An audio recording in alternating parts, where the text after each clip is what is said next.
Well, that's one way to start off an episode. Hey, what's up, you guys? And welcome to another episode of Part of My Success. Get ready, it's the new edition. Your favorite morning meditation. Hey, it's me, part in my success. I'm a hot mess. It is January, guys. We're like into the thick of 2024 and it doesn't feel real. I don't know about you, but I'm still putting 2023 down, even though before the new year started, I was accidentally putting 2024 for things. We don't know how that happened. It's fine. But as it so is in every year that the new year happens, we all come out of it and we say, new year, new me. Maybe not an entirely new me, but we're certainly going to try to do things a little bit differently, spice it up, you know. And one thing that I've definitely already been trying to do this year is find an acting class that I feel very at home with and feel comfortable working with to kind of really develop that craft a little bit more now that I'm like in the thick of it over here. So these last 2 weeks, I've audited 2 different acting classes, which means I've sat in the back of them and pretty much not been like really allowed to speak. All of the classes were kind of the vibe of like going in, and some people that week get to work with the acting coach on a certain scene that either they chose or the acting coach chose for them. And it's been really interesting to see. I feel like a lot of acting classes in school and in like college and in high school and things like that. Wasabi, please calm down. There were a lot more. Wasabi, please stop being crazy. Do you want to come here? This is what happens when you won't stop zooming during the podcast. Maybe just in college there were a lot more activities and educational parts to it, but these classes have been really interesting to sit in on, and I'm kind of working my way through a couple different places and trying to find one that I feel like I'll actually get the most out of, and also doesn't cost me an arm and a leg, because for some reason they're all like $300 a class. Wasabi? Maybe less than that, but like still just an obscene amount of money. Nice to Me is coming along nicely, isn't it, Wasabi?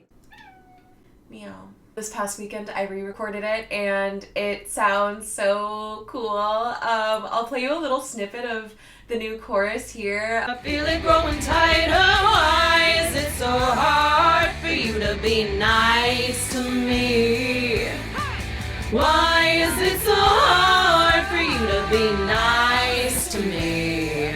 Cullen and I worked on it a little, and we want to add some like anger and some flavor, so we put some like fun chanty rappy type of vibes. But I'm not a fighter. I'm upset. I'm sorry. We're just kind of playing around with it. I'm excited to this week kind of really listen through what we put together last week and make some notes and take my time and work on it in person with somebody, kind of the way I've always wanted to do it. So I'm happy about that. In addition to Colin helping me out a little bit with some vocal producing and mixing and mastering, he has also asked if I could potentially help him with some content producing. So I've actually been storyboarding and developing all short form content for him. It's just nice to have a collaborator and somebody that cares about your stuff, you know? I think that's kind of what this whole podcast is about, is finding other artists and choosing to support them and build them up, really working to help each other instead of just watching each other fail. I don't know. That's a little dramatic, but you should totally listen to Freaked It, which is going to be the first song that I am producing content for. I'll have it linked down below, because one exciting thing is that he got it on discovery mode on Spotify, and it has like 30,000 streams. So, you know, the virality here, high. Feeling good, really excited about it. We're doing things. It's exciting. How many times do I have to say that? Oh my god. Zach last week was saying something about the fact that I'm somebody who gets excited about celebrities, and my response was, if anything, I get arguably more excited about a cute baby. In fact, any baby.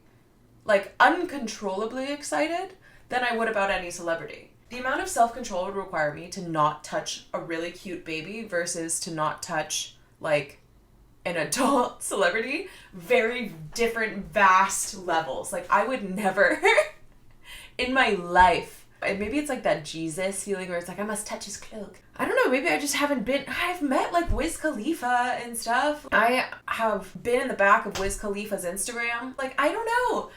I realized this too. I don't really remember that many celebrity meetings that I've had. I saw Jamie Lee Curtis at the driving range. We were golfing together. Me and Jamie Lee Curtis. We smiled at each other. I waved at her. And then I said to my boyfriend, was that Jamie Lee Curtis?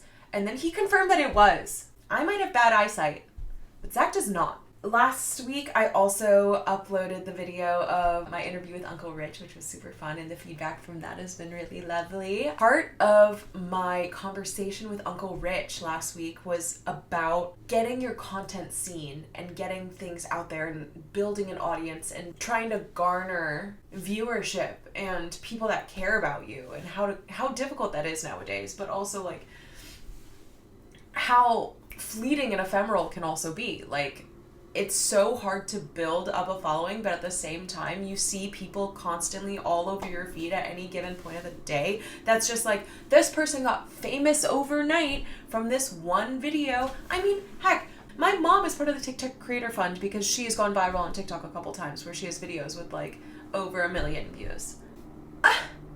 Like, what? And even still, she only has like 15,000 followers. Mom, please help a girl out. But I, on the other hand, am just starting out, as you well know. We're about to hit our 4-month anniversary of existence. Just pardon my success. We're still really working on getting our followers and viewers and listeners, and I care about every single one of you. Every one of you that's listening right now. Just know that I love you. I would be so sad without you. It's really rough out here, but I have some very caring people around me that I appreciate. But me and Uncle Rich talked about a boosting experiment of trying out boosting just one video on like Instagram and TikTok, and just putting some money behind it and seeing if promoting it would really do that much for me. So I was like, okay, cool, let's try it. You know, I feel like everyone has seen that little blue button pop up on their Instagram. And Instagram's like, oh, hey, bestie, do you want to boost this? We'll give you a $5 coupon. And then you find out that it's going to show up as a sponsored post. And you don't really want that. Does that look like you're trying too hard? But in our world today, we're all trying pretty hard, but you have to pretend like you're not trying hard, even though you are trying really, really hard to make something happen for yourself. Anyway, since I have a podcast now and it's a separate account, not like directly attached to just my name, it felt less weird boosting and like promoting that. And as I had told Uncle Rich, I had specifically made a video that I did everything for and filmed entirely with the intention of being an advertisement for the podcast. And that was my first collaborative reel that I did on Instagram with like my own personal account. And I put $10 a day for 5 days behind both my Instagram post and TikTok post of this short. Prior to boosting, I post basically a reel every business day. I cut up about 4 shorts from each episode that I'm going to post across all of my platforms every day after the first day that I drop my episode on Tuesdays. And usually I would say that on TikTok and Instagram, I was getting about like 200 views per reel. Not bad, but not great, that's for sure. I really wanted something to go viral. My friend Haley was like, what, do you really think that it was gonna, blow up in the first week? No, but a girl can dream. I'm sorry for maybe being a little bit unrealistic, but we live in a world where these kind of unrealistic dreams are totally possible. I'm wishing for them. We're manifesting them because I would love for something to go viral. I've worked so hard. I've spent so much time editing and curating and doing all this, and I feel like this is, entirely for the plot, for the backstory and the development of like who I am, and that's amazing, thanks, but it's still hard. Anyway, so I only have like 100 followers on Instagram, and I have like 30 on TikTok at this point. And after I boost the post, I get about 25 followers on Instagram, pretty good, and about 10 on TikTok. Also pretty good considering I feel like on TikTok, people don't follow really often. TikTok is a platform where people are there for the algorithm, for the feed, for basically everything but the following feed. I'm only on my following feed when TikTok is forcing me to be there, and I'm scrolling through waiting for my TikTok to upload, and I'm usually getting through all of the content and then sitting on one of my own videos to try to up the view count on there. I'm not ashamed to say it. We're trying to boost that, baby. I'm my biggest fan. Actually, my parents are my biggest fans, but after that, it is me.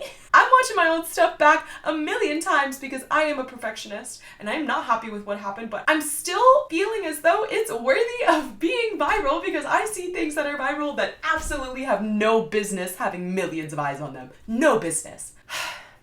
Anywho, the results of my experiment were, after paying $50 on both Instagram and TikTok, my Instagram reel had about 8,600 views, which, God, is so much more than the 200 views I was getting previously. But it only got about 184 likes. Still pretty good like count-wise for a reel, you know. Instagram is hard with engagement these days, especially if you're paying for views. You know, who knows if Instagram's actually showing real people, and if the people that they're showing are even likely to like it in the first place. Who knows? It was also collaborative with my own account, so you know, how much of that was due to just my own loyal friends and family and everyone, who's to say? But I also did do a second collaborative post with my Nice to Me little clippity clip because I wanted to show everyone I was really proud of it. And that one had about 2,500 views. So it is good to know that it wasn't a waste of money on Instagram, you know what I mean? It was still like 4 times the amount of views and boosting it versus it being organic. But that is also annoying that, you know, Instagram is basically like making you pay for things. TikTok as well, where I was getting 200 to 300 views before. The one that I boosted got 6,300 views and 1,352 likes. That was crazy. That number really shocked me because what percentage is that? That's pretty high engagement for a TikTok. I was pretty proud of that. And I also did get a good amount of followers, which is hard from like strangers on TikTok, especially. People don't really like following, I feel like. That video alone now accounts for 75% of my TikTok likes. And since boosting, all of my videos have been getting about 600 to 700 views, which I feel like is better. And I am planning on boosting one other post from this week's series of shorts, just because I think that there are some in there that are, number one, just really great shorts, and I think would have really good viral potentiality. I don't know. Is that a word? Maybe. I think the potential for it to go viral is pretty high, so, you know, maybe we'll put some money behind it, see what happens. Yeah, just trying to build our audience, trying to make some friends, and I hope you guys enjoy what I'm putting out here. And if you have any thoughts or feelings or, you know, maybe advice about boosting or anything like that, I would really appreciate it. Feel free to comment, DM me, anything like that. Like and subscribe, follow me, please. Liran, welcome to Pardon My Success. Hi, excited to be here. It's so great to have you here. Liran is my new work bestie. She sits right next to me. She was brought in from a different company that got bought out, and now she's with us, and it's very exciting, and we're so happy to have you. How has your experience been so far? It's been so great so far. Last day of week 2, been really good. Everyone's like so nice. So yeah. Oh, good. I'm so glad. No, it's been wonderful to have you, a fellow Aries, a fellow Swiftie. But I also found out pretty quickly into knowing you that you edit for a podcast as well. I do. It's insane. Can you tell us a little bit about that? How'd you get started? This is a podcast that I like listened to previously. And at the same time of me like starting to listen to them, I was looking for like an additional like income and all that stuff because living in LA is very expensive. So Yes. I was like looking around for like a random like side gig, and I know how to edit and I edit well, I think. And I saw that they posted that they were looking for an editor. So I emailed them. They sent me like a sample episode to edit, got the job, and I've been doing it for a year in March. That's crazy. Were you editing anything beforehand? In college, I edited a lot, and then I would edit like a lot of like random things for like family, for like fun. And then I also helped my friend edit like a bunch of her like podcast episodes just like to help her out. So that's why like that was like how I felt like pretty confident in being able to do this. That's really cool. And your friend, what kind of podcast was she doing? She is like a fashion designer, so her podcast is like a fashion related podcast, and it's all about like slow fashion, sustainability, like ways to kind of not do fast fashion. Is that where you kind of like felt like you learned how to like edit for podcasts? Definitely like longer videos, like podcasts are like 30 minutes to an hour. Definitely more comfortable editing like a longer video there. What would you say was like a big like learning curve moment for you while editing? Like what has like really made your life easier for podcast editing since you're doing it so constantly? Oh my God, I just got a new computer and that has changed my life. Greatest thing ever. Like I exported something last night and it took me less than an hour to export an hour-long video, and it was crazy. And you're like gonna cry. Babe, it was so painful. I don't think people realize the extent to which I was like dying every week. You're trying to export, it would literally take all night. And I would be like having it plugged in, like I would wake up in a panic at 3 a.m. and be like checking to make sure it was still going because my computer would just like shut off sometimes for fun. Spent longer waiting for things to export than I did editing. Looking back at my older episodes, I wasn't even able to accurately watch what I was doing. I don't even know. Just like coming up with like systems for myself of like what presets I like and all that stuff. But you also said for this podcast, can you share what it is? I didn't even share that. It's called Gilmore to Say. It's about Gilmore Girls, the TV show, hosted by Tara and Haley. On normal pod episode, they kind of pick a topic about the show and like kind of run with it, like whether it's theories, whether it's best of, like whether it's seasonal related kind of games, because the show is like a very seasonal show. And on Patreon, they like actually rewatch the whole show. Because they've been going now for like a year and a half, you said? I've been editing for them for a year, but they've been around for longer. They just started season 3. Oh, very cool. This is gonna be my